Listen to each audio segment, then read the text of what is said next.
Welcome to Sarah's YouTube channel. So glad to hang out with you guys today. And we're starting a brand new series. We're doing it on finding God's direction in your life. And I think it's super appropriate that we start off the new year with this idea of looking for God's direction and being led, directed by God. So we're going to be looking at a couple of people over the next few weeks as examples of God's direction and finding God's direction in our lives. And each example, biblical example, I'm going to tie into your life and maybe find some commonalities, common ground for your life, as well as what that looks like for God directing your life. So, the first person we're going to look at today, this is our first episode on this series, is Elijah. And I really like Elijah because when you read about him in 1 Kings 18 and 19, oh my goodness, talk about a hardcore situation. He has this huge confrontation with the prophets of Baal in chapter 18. But in chapter 19, he runs away. And when he runs away, he's super tired, extremely drained from this massive confrontation. He winds up killing like 400 prophets of Baal, and it's this huge demonstration of God's power. And Jezebel, she's the queen, she threatens him at the end of the whole thing, and he runs away into the desert. And it says he runs away, and he lays down by a brook. He's super tired. Ravens come and feed him. He drinks water from the brook. And then it says he goes into the wilderness, and the angel feeds him and all this. He goes into the wilderness for 40 days. And when he's there, and I'm tying this into your life as it relates to dead ends, because Elijah was kind of at a dead end. And when he's in the wilderness, he stays at this cave. And as he's hanging out there, God says to him, "What are you doing here?" And I think that what he says, what Elijah says, is super indicative of what's going on in his heart. He says, all of your prophets are gone, and I'm the only one left. And here I am out in the wilderness, all by myself, stuck in this cave. Jezebel's threatened to kill me. I have no place to go. I'm at a dead end, if you will. And you may feel that way in your life. You may feel like you've got kind of a dead end, and you just don't have any direction. And I want to encourage you that God does have direction for you in dead ends. And if you know somebody that's kind of seemingly at a dead end, it seems like, I don't know where to go. Every door is closed. It just looks, and I can't go back. I mean, I'm stuck right here.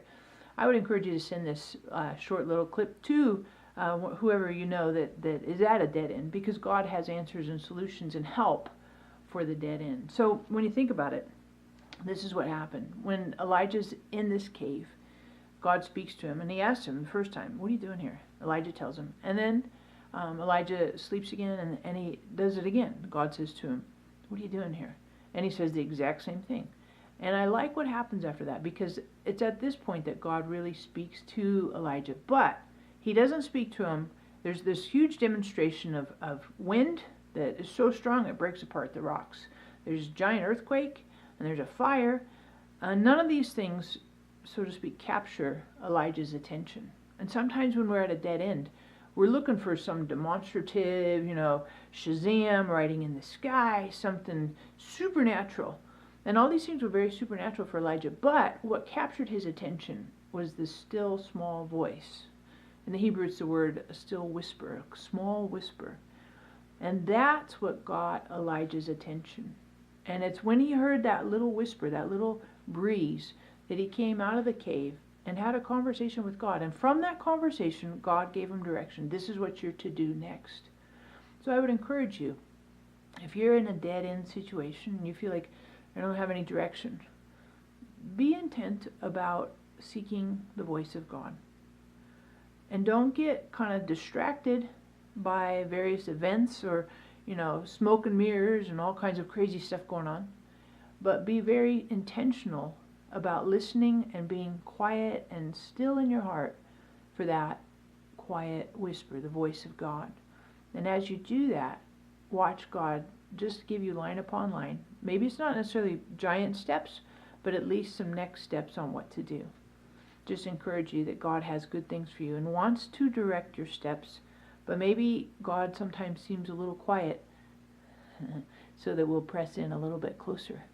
Because at the end of the day, that's God's end game, is to be close with you and for you to be close with God. So let's press in. Let's press in for direction. Let's press in even more so to hear the still, small voice. I just encourage you today. Here's the situation. God has good things for you, and I'd love to get your feedback. So give me like a thumbs up or leave a comment. Of course, it'd be awesome if you would totally subscribe to my channel. That'd be fantastic. But I got to finish as well with a joke, because that's kind of my like shtick, and I like it. And of course, you know, I get lots of feedback on these jokes, which is fun for me. But here's your joke. A man says about his wife, "My wife drives like lightning." And his friend says, "Really? You mean like fast?" And the man says, "No, she hits trees." I know, it's really great. So again, subscribe, give me some feedback, and thanks so much for watching. Catch you next week on Finding God's Direction in Your Life. Thanks.